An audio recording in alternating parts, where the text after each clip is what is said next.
Buenos días, gracias a los que están acá y a los que están remotamente con nosotros, ¿verdad? Esto es un poco compartir con ustedes la experiencia de la docencia dentro del área de graduación. Y bueno, ¿qué fue lo que hicimos? Primero, les quiero contar de que esta es una iniciativa de la que partimos nosotros desde el año 2014. En 2014 nosotros, a iniciativa de la doctora Cecilia Santisteban y de la doctora Roxana Gómez, entre nuestros cafés de las mañanas siempre hablábamos de que era muy importante que todos habláramos el mismo lenguaje, ¿verdad? Ciertamente todos hablamos el mismo idioma, pero no el mismo lenguaje, y entonces para nosotros se hacía complicado el hecho de que teníamos temas en común, pero no todos los profesores hablábamos lo mismo. Y lo conversamos con quien entonces era nuestro coordinador, el arquitecto Jorge López Medina. Y luego con otros profesores lo compartimos, y entonces ya para el 2016, digamos, ya había una propuesta mucho más formal, y es hasta que llega como coordinador el doctor Jorge Mario López, que empezamos con un ejercicio de hacer un seminario para, que nosotros le llamamos, para homologar criterios. ¿Cuál es la fortaleza nuestra, digamos, como unidad? Y aquí yo quiero reconocer el trabajo de mis compañeros, todos los que en la unidad de graduación, en este momento somos 16 profesores, y somos muchos, para mi gusto somos muchos, pero eso ha enriquecido mucho el trabajo porque la mitad de los profesores son doctores. Entonces hace que el proceso de comprender pues sea distinto. Primero empezamos leyendo cosas, y lo que representaba para cada uno de nosotros hacer este proceso de producción de diseño arquitectónico, pero para proyectos de graduación, digamos, no estamos pensando en hacer otros proyectos, porque la unidad nuestra tiene varias modalidades de graduación, pero hay que empezar por el principio, ¿verdad? Suena redundante, pero ¿cuáles son los proyectos que más se hacen en la unidad de graduación? Son los proyectos de diseño arquitectónico. Entonces decidimos hacer algo que nosotros llamamos investigación proyectual. No es diseño proyectual, son cosas diferentes, ¿no? Pero hubo toda una discusión en la que recibimos muchos aportes, especialmente de la doctora Sonia Fuentes, que decía era investigación o no era. Y todavía seguimos en ese ejercicio, ¿verdad? Hicimos una lluvia de ideas, hicimos muchos garabatos en el pizarrón, pero también leímos mucho. Mucho de, bueno, todo lo que ustedes están aquí, todos teníamos una responsabilidad de leer, hacer una síntesis, hacer una infografía. Entonces, ¿qué era lo enriquecedor de esta discusión? Primero, como aquí, perdonen que yo sea quizás tan determinante en ese sentido, pero aquí todos lo sabemos todo. Nosotros no queremos aprender nada. Ya todos tenemos la verdad agarrada por la mano. Y yo no sé si ustedes han visto una caricatura que se llama La Buza Caperuza. Es una película de animación de hace muchos años. Y es la historia de la Caperucita Roja, pero le preguntan su versión al lobo. Y el lobo cuenta su verdad, pero es verdad para él. Y le preguntan a la Caperucita y la Caperucita cuenta su versión, pero es la verdad de él. Y le preguntan a la abuelita y cada uno tiene su versión y para todos es verdad. Y pasa lo mismo en los procesos de investigación, ¿no? Cada cosa que nosotros decimos es cierto, porque para mí es cierto, para ti es cierto, para ti es cierto, pero es cierto. Puedes estar un poquito equivocado, pero es verdad.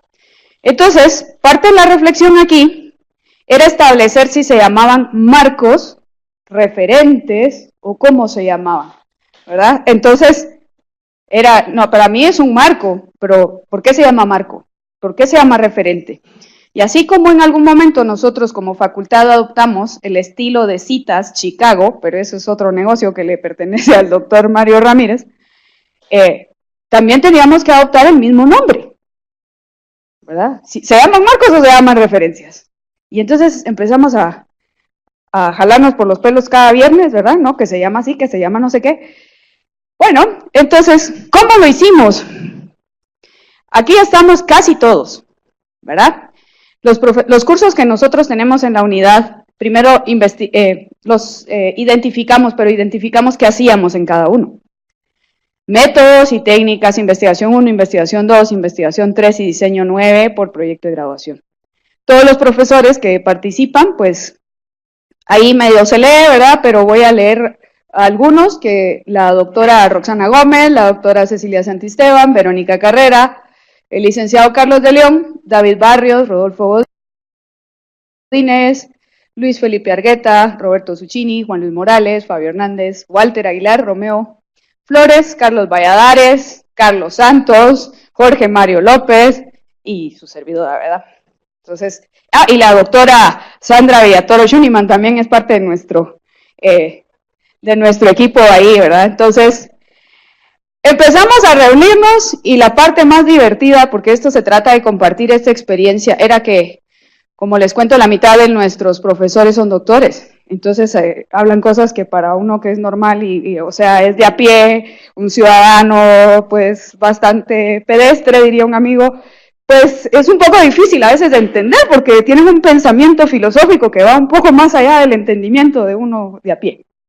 Pero lo divertido de este ejercicio, bueno, ahí no estamos todos porque no cabíamos en la foto, pero nos peleábamos, pero no, o sea, las discusiones iban no para crear una situación en la que tuviéramos diferencias tan grandes, sino la idea era ponernos en común en los términos y cómo debíamos manejar nuestros conceptos. Y luego nos íbamos a comer todos juntos. Entonces, el pleito se quedaba encerrado en el seminario y luego íbamos a comer. Eso para nosotros ha sido un gran ejercicio académico, intelectual, porque sabemos diferenciar en que somos distintos en el pensamiento, pero al final somos amigos. Algunos, pero somos amigos. ¿Por qué hicimos esto? Bueno, a mí me gusta mucho esta figura que se llama la arquitectura oculta, porque nosotros vemos, generalmente en la facultad vemos esto, la parte bonita, pero no miramos la parte fea, ¿verdad? Diseñamos cosas muy lindas, pero ¿y qué hay atrás? Y lo mismo pasa con los proyectos de graduación. En principio lo hicimos porque queríamos tener el mismo lenguaje y hacer una suma de los conocimientos que cada uno tenía. Y eso nos iba a llevar a mejorar nuestros proyectos de graduación. La riqueza también de los profesores es que no todos somos profesores de tiempo completo de investigación. Entonces hay profesores que son de diseño, otros son de dibujo, otros son de sociología y otros pues no somos ni de aquí ni de allá porque cada semestre movemos de allá para acá y estamos aquí, o un semestre estoy yo allá y así, ¿verdad? Entonces somos así como sin que esto se tome peyorativamente, como la película aquella de la India María, ¿verdad? No soy ni de aquí ni de allá, lo mandan a uno para todos lados. Pero eso ha hecho que también uno conozca un poco las interioridades de otras unidades. Y llegamos a esto. Esta es una parte que para nosotros es muy importante y esto quizás es la parte fundamental de compartir con ustedes esta experiencia. Llegamos a entender de que teníamos que tener un lenguaje en el que todos entendiéramos qué era lo que necesitábamos poner en cada parte del proyecto de graduación. Cada parte de este proyecto, primero, en todas las carreras, yo sé que ustedes todos tienen mucha experiencia en otras universidades, algunos de ustedes más, como estudiantes o como docentes. Y perdonen que me refiera a mí, ¿verdad? Pero yo soy la que está aquí parada. Yo he tenido suerte porque yo le he dado clases a la policía, por ejemplo. Le he dado clases a los estudiantes de criminología. Le he dado clases a los estudiantes de fisioterapia. Le he dado clases a los estudiantes de derecho. Y todo es para hacer exactamente lo mismo. Un proyecto de graduación. Y a mí me toca hacer las preguntas incómodas, porque yo no sé, yo no soy abogada. Entonces, yo hago preguntas que incomodan a la gente.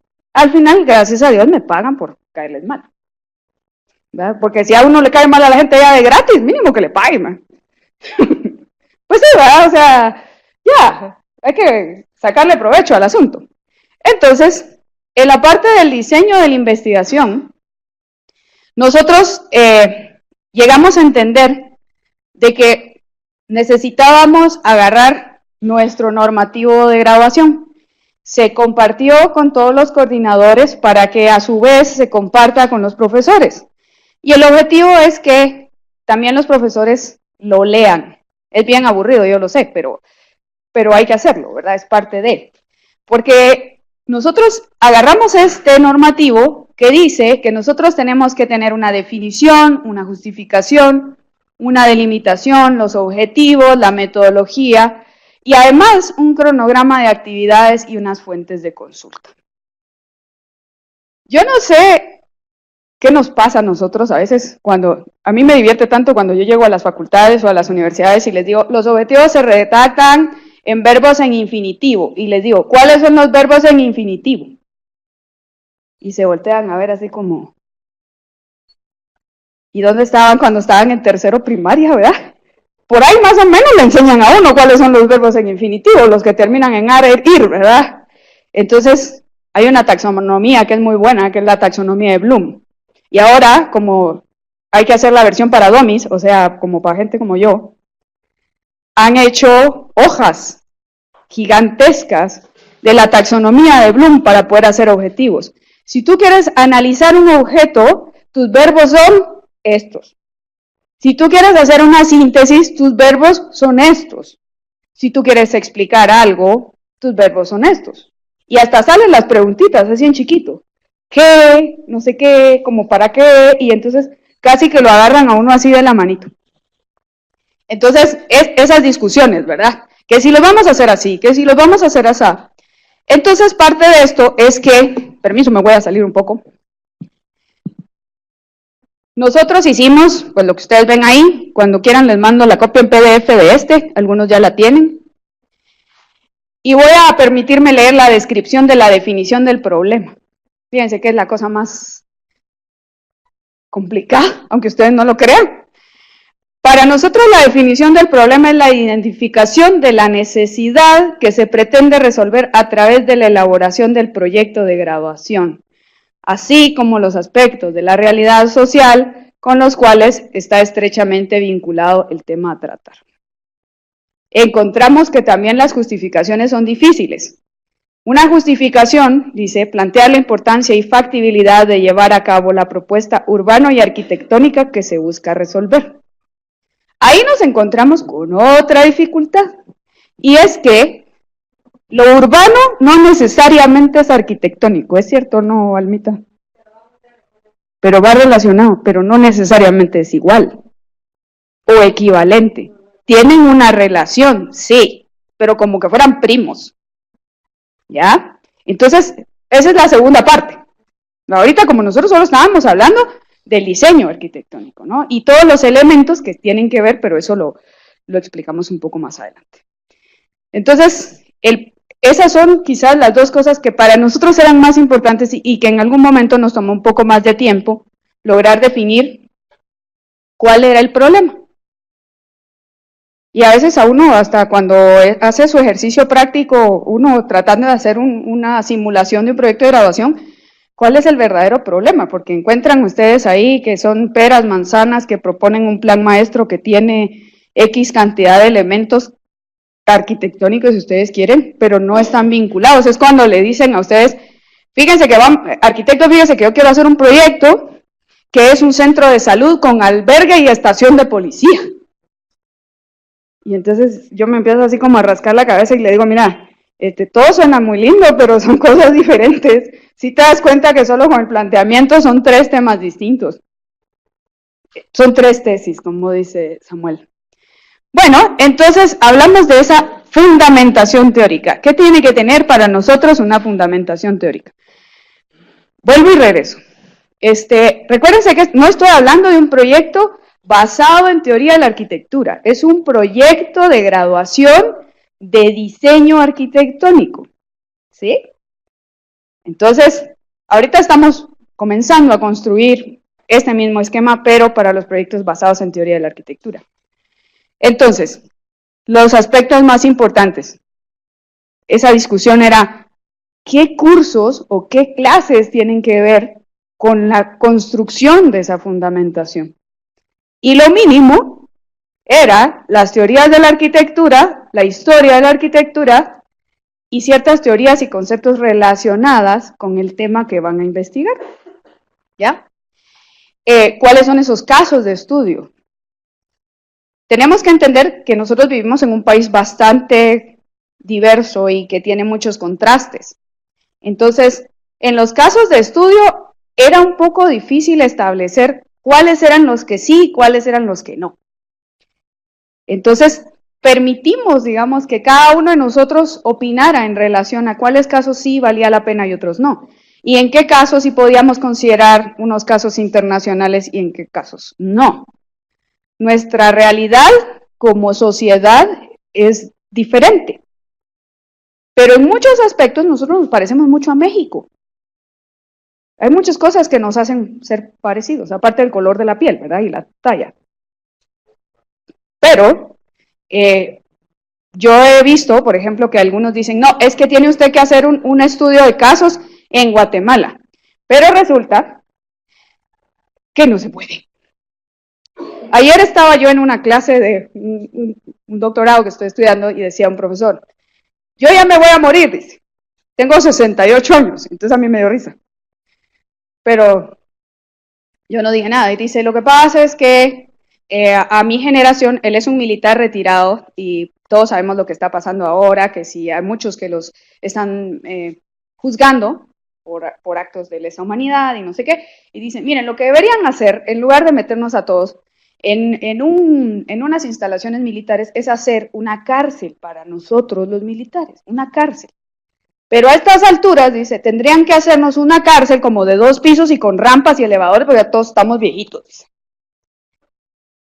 Entonces, yo le decía a una de mis compañeras, yo diría que sería como más una casa de cuidados para el adulto mayor. ¿Privados de libertad? Sí. Pero, díganme ustedes, pocas personas que yo conozca que tengan 80 años van a salir corriendo para huir, ¿verdad?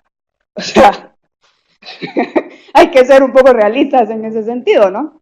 Pero parte de las discusiones de construir ese marco teórico tiene que ver con los elementos que vamos a investigar dentro del proceso de la arquitectura. Y la parte del contexto fue lo que más trabajo quizás nos dio y provocó mucha discusión. Todos estos garabatos que ustedes miran ahí es una matriz que tiene como 190 celdas, si no es que más, porque va acá y para acá y bueno, era una discusión, como les digo, muy enriquecedora. Y me voy a ir un poquito más rápido. La parte contextual la construimos a partir del conocimiento quizás muy pequeño que yo pueda tener del área de ambiente y urbanismo, porque también estuve allí. ¿Y qué cursos eran los que teníamos ahí? Y todos los compañeros decían, bueno, sí, es cierto, está el curso tal y el otro curso, y este contribuye a describir este contexto. Como les digo, me voy rápido porque ya se me está acabando el tiempo, ¿verdad? La parte de la idea, que es donde los profesores que se dedican al diseño arquitectónico son muy buenos, y yo tengo que reconocer que yo no me dedico a eso, pero porque a mí la cabeza me da para otra cosa, no para eso. Mi mamá decía que para lo que uno es bueno a eso hay que dedicarle uno tiempo, lo que uno de verdad no sirve, mejor ni se asoma. Y lo decía porque decía mi mamá, el que nace para ser policía o nace para ser bombero es bombero y es un buen bombero y es policía y es un buen policía, ¿verdad? Entonces yo, diseñadora, eso sí que no soy. Yo lo admito, eso no es una fortaleza mía y reconozco que hay muchos profesores que sí lo son. Entonces, la fortaleza, como les repito, es que muchos de nuestros profesores de la unidad son profesores de diseño.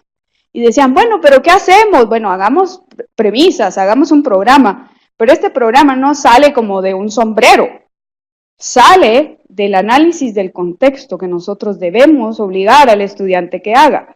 Y a veces, se lo mencionaba Roxana en un curso que estábamos el lunes, porque va muy rápido, y le digo, mira, yo tengo un hámster obeso en la cabeza ahorita, le digo, va corriendo así, a toda marcha dándole vuelta a la ruedita, y no hay modo que pueda alcanzar, pero ahí va, haciendo un esfuerzo, ¿verdad? Y a veces nos pasa con los estudiantes, que los ponemos a pensar, y el ejercicio de pensar quiere decir que hay un hámster metido en la cabeza de uno que no camina. Y entonces echar a andar esa ruedita de pensar es como, hasta les duele la cabeza. Bueno, a mí me ha dolido la cabeza a veces. Son cosas que son muy complicadas, pero uno como se quiere meter a cosas de gente grande, ¿verdad? Entonces, tiene que hacer ese esfuerzo extra. Finalmente llegamos al proyecto, el proyecto que es el desarrollo, la presentación arquitectónica, un presupuesto por áreas y un cronograma de ejecución por etapas. Es un presupuesto global, ¿verdad? Porque si no tendrían que desarrollar todo el juego de planos. Pero, ¿quiénes sí hacen todo el juego de planos? Son los estudiantes que entran a proyecto de graduación por la modalidad de EPS. Ellos sí deben, según el normativo, desarrollar todo el juego de planos y hacer un presupuesto. O sea, hay diferencias. Entonces, cuando ustedes sean asesores de un proyecto de graduación de EPS, tendrían que ver que haya desarrollado, así sean 140 planos o 120 planos, tienen que hacerlos todos. Bueno, los acabados y eso son detalles más de diseño arquitectónico, pero por cuestiones de tiempo, como les digo, voy a ir un poco más rápido. 4 cosas que quiero que ustedes consideren del normativo de graduación. Una, que intervienen los estudiantes, los asesores, la comisión de proyecto y el decano. La responsabilidad de que este proyecto sea bueno, malo, ahí va, es de los asesores y del estudiante, no es de la unidad, no es de la comisión. A nosotros nos presentan un listado de temas y hacen una descripción y nosotros decimos, suena razonable, ¿o no? Pero la responsabilidad de ese producto terminado no es nuestra, es de los asesores y del estudiante. Y sí me gustaría que esto quedara muy claro porque nos ha sucedido con mucha frecuencia que yo he oído comentarios que dicen, es que la comisión y la unidad es la que permite que esos proyectos pasen. Somos nosotros como asesores. Cuando nosotros firmamos una carta para que el estudiante se examine de privado, es que nosotros estamos de acuerdo que él terminó el proyecto. Y uno de los profesores no hace mucho me dijo, es que el estudiante presentó un proyecto mediocre, ¿y cómo va a perder el privado? Pues sí puede, sí puede. Yo puedo decir, me equivoqué, disculpa, mano, esto estaba mal hecho. Y sí puede perder. Lo que pasa es que nos da cargo de conciencia y empezamos a pensar, ¿cómo voy a decir yo que yo estaba equivocada? Pero, pues, no pasa nada. Lo que pasa es que el estudiante lo quiere matar a uno, nada más, pero de ahí no pasa nada. Luego que, bueno, el caso de los estudiantes de PS, son los asesores de PS los que son quienes asesoran estos proyectos. En diseño arquitectónico 9, proyecto de graduación, cada profesor es asesor de un proyecto. En el artículo 11.2.3, y lo puse ahí a propósito, porque han habido muchas protestas en ese sentido, el reglamento dice que, bueno, el normativo dice que cada profesor puede tener hasta 8 estudiantes por semestre. Pero fíjense pues, nosotros aprobamos proyecto en febrero. Empezamos febrero, marzo, abril, mayo. ¿Quién va a venir a asesorar en junio? Nadie. Pero contemos junio. Julio. El estudiante no terminó. Entonces viene julio y pide una prórroga. Agosto, septiembre, octubre. Y es un estudiante que se tarda 9 meses para hacer un proyecto de graduación. Entonces, llegan los profesores y dicen, pero lo que pasa es que yo tengo 8 en el listado, pero nunca vienen. Y hay ahí una parte que dice que el profesor puede enviar una carta a la coordinación y decirle y pedirle al coordinador que dé de baja ese proyecto. Así como el estudiante puede pedir el cambio de asesor porque el asesor no lo atiende, porque está ocupado, porque no, ya se murió, porque ha pasado, o se jubiló, el profesor también puede venir y decir, yo no quiero asesorar a este estudiante porque este nunca viene. Y me ha pasado en un par de ocasiones. Entonces, no está mal que nosotros digamos que no, hay que aprender a decir que no también. Bueno, la comisión conoce y aprueba solo temas y protocolos y la terna de asesores. Ya si el proyecto al final no resultó lo que se había planteado, lo platicamos en alguna ocasión con algún profesor que no estaba de acuerdo con el título. Entonces le dije, hazme una nota y nosotros hacemos el cambio. Entonces, ese es el procedimiento, ¿no? Y hay muchos otros. Bueno, para terminar, ¿verdad? Nosotros somos todo este equipo de gente que están ahí. Este trabajo gráfico, pues afortunadamente nos apoyó diseño gráfico, ¿verdad? Axel Rodas, Marisabel García, licenciado Axel Barrios, y bueno, Jorge Mario, que fue nuestro coordinador de la primera etapa, Romeo Flores y Carlos Valladares, que fueron dedicados, muy dedicados, a hacer una revisión final de este documento, que gráficamente es esto. Pero en alguna ocasión, Jorge Mario hizo un intento por imprimir la dichosa matriz y era una sábana que era como el tamaño de la pantalla y entonces no alcanzaba la pared y de todos modos la leíamos así con lupa. Entonces, les voy a agradecer mucho que por favor revisen el normativo. Hay cosas que son ambiguas, pero recuérdense que este es un normativo que está aprobado desde 2014. Entonces, mientras no logremos hacer una modificación en la que hemos estado trabajando varias personas, pues este es el que nos rige. Les agradezco mucho su presencia a los que están física y virtualmente. Así muy rápido, este fue el ejercicio que hicimos, casi 16 personas, no necesariamente en el mismo momento, pero que de alguna manera yo agradezco el esfuerzo de mis compañeros de salir corriendo de una clase para procurar llegar al seminario y fortalecer nuestros lazos más allá de lo profesional, darnos cuenta que a pesar de que somos muy diferentes, podemos coincidir en algo. Y en este momento, como les digo, estamos trabajando en la etapa de los proyectos de graduación basados en la teoría de la arquitectura. Y todavía tiene un nombre así un poco raro, pero estamos en la parte inicial de la revisión de la documentación y de los libros y todo, y realmente en eso nos ha apoyado mucho Mario Ramírez y el doctor Juan Luis Morales.